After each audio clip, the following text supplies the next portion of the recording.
I had burned every book, every New Age thing that was in my house. I got rid of it. Gems, crystals, you name it. But I had not realized the power of generational curses. And so I had to do a lot of deliverance prayer over a course of time. And it wasn't until then that I finally felt like a sense of relief. Alana Alfaro is joining us at 30 past the hour to discuss how she got involved with the occult and then escaped to come home to the Catholic Church. By the way, my name is Joe McLean. I host a radio program called A Catholic Take, where we look at the world through a Catholic lens. I'd love for you to hang out with us. If you like it, give it a thumbs up and let us know what you think in the comments below. Alana Alfaro joins us now.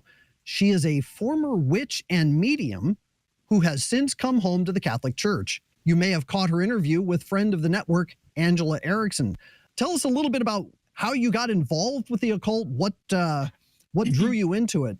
So I was raised by my grandparents in the South, and I think we didn't go to Mass, maybe because my grandmother didn't know where there was a local Catholic church. I'm not quite sure, but we never went to church.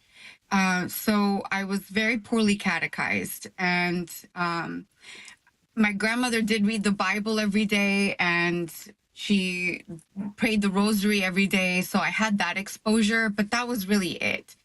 And then when as I got older and went through catechism, that was really it, like to do my first communion, and I stopped. So when I entered the Marine Corps in 2001, I served as like my platoon's kind of like recruit chaplain. I was always very spiritual since I was a kid. I remember going through my grandmother's Bible and thinking, wow, everyone in here is so cool and I want to be a saint. And my grandmother had a huge devotion to Saint Martin de Porres. And so all of those little things kind of implanted in me a desire to be a saint and to be godly and follow in Christ's footsteps. But because I was poorly catechized, I fell into a lot of New Age deceptions as I embarked on my career in the military. So when I was stationed abroad in the East, I always studied wherever I was deployed. So I would study the history of whatever country I was at and look into their spiritual history as well. So I fell into Buddhism. And I would say that Buddhism was kind of like my gateway into the occult. I studied also the Brahmanism and all of the practices, basically of the Eastern world. And I thought I was broadening my horizons by becoming very well-rounded in all of these world religions, when in reality, I was just going down a rabbit hole that I was not prepared to combat, I guess you could say, because I was poorly catechized.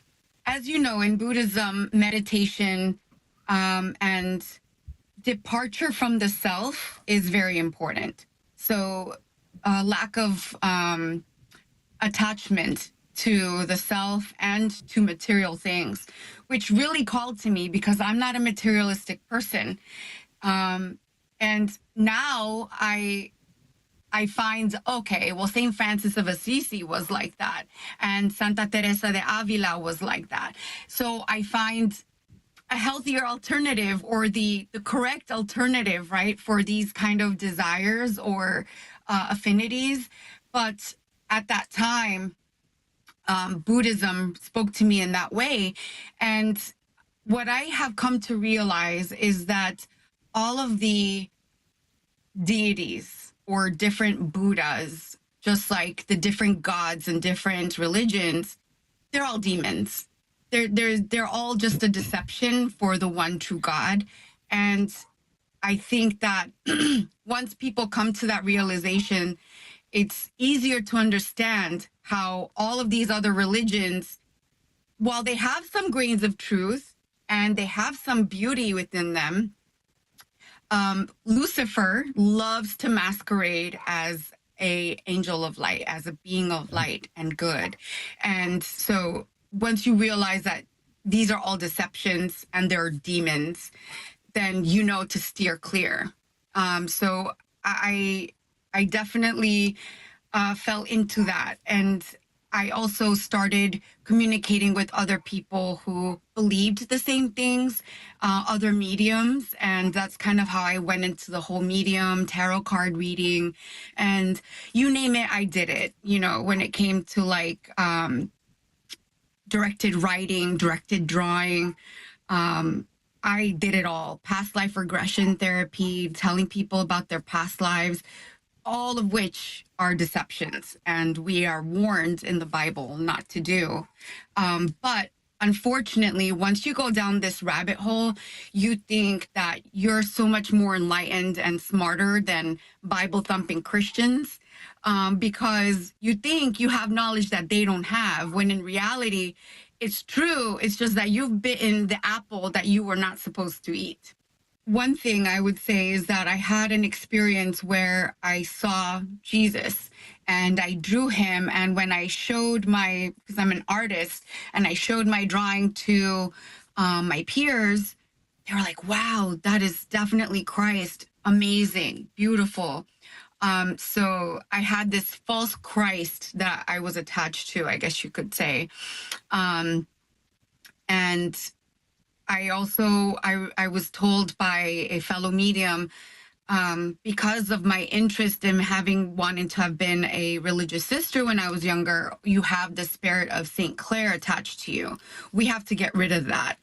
I was also told by other mediums that were a lot smarter and experienced than me at the time, that I had this great council, this great hierarchy attached to me that I had inherited. My mother was a witch too, interestingly, and that I had to hone that in, and so I did. So I started reading more and really trying to perfect my craft, because especially for me, I wanted to help people, and I thought, well, if I can do that through mediumship, through spell work or whatever, I want to do that. But of course, I was reading all the wrong books. So, and I definitely did not have the right guidance at the time. Everyone that I was associating with was definitely leading me more and more down that path. A lot of people with associations to Freemasonry. I was reading a lot of self-help books because I've always been interested in self-help. So authors like Marianne Williamson, A Course in Miracles, Eckhart Tolle, and all of which are deceptions that are intended to lead you down the wrong path. I think some of these authors may not have that intention because they are themselves deceived. But that's definitely the case. And like, I'll use A Course in Miracles as an example. The author has, the editor has associations with the CIA and MK Ultra, and great psychologists like Carl Jung even declared the piece to be nonsense, gibberish, you know. So I was buying it all, unfortunately. And I thought I was using reason because I love science and reason and logic. So I was buying all of this instead of buying the Christian argument. If you do a lot of research into Freemasonry, you learn that they have a battle against Christianity, especially against the Catholic Church. And when I was stationed overseas, I met a lot of, I had no idea there were so many Freemasons in the military, especially in the Marine Corps. But some of my superiors that I got along very well with actually encouraged me to join Freemasonry to become a, I think it was a Northern Star, whatever branch there is for women. There are a few actually. Because my great-grandfather was a Freemason. So I was told because I had some kind of ancestral connection to Freemasonry that I would be an ideal candidate to go along that path. But thankfully, I didn't do that. that was one of the few things that never got involved with, thank goodness, because I just was too busy with my job and other things that I had going on at the time. So I didn't feel inclined to go down that path. But I was always very interested in it, not just because of my great grandfather, but I thought anything that encourages people to broaden their horizons with spiritual knowledge was good. But as I did my research, I realized, oh, this really isn't a good thing, actually. I would say that other New Agers coming to Christ is what really pushed me to go in that direction. I had done my confirmation when I married my husband right before I retired from the Marine Corps. And I think that kind of helped, that put a little seed of a fruitful seed in me to gradually leave all those things behind, because when COVID happened, I started noticing a lot of other New Agers, like Stephen Bancars and Doreen Virtue, a lot of people that practiced all the same things that I practiced, starting to have this come to and realize that what they were doing was wrong. And then you see this huge swath of New Agers having New Age to Christ testimonies on YouTube and other social media platforms. So the Holy Spirit was definitely guiding me in the right direction. I was seeing a lot of this in my own world from people that I knew, other New Agers. And that's when the Hallow app started becoming really popular. And I downloaded it.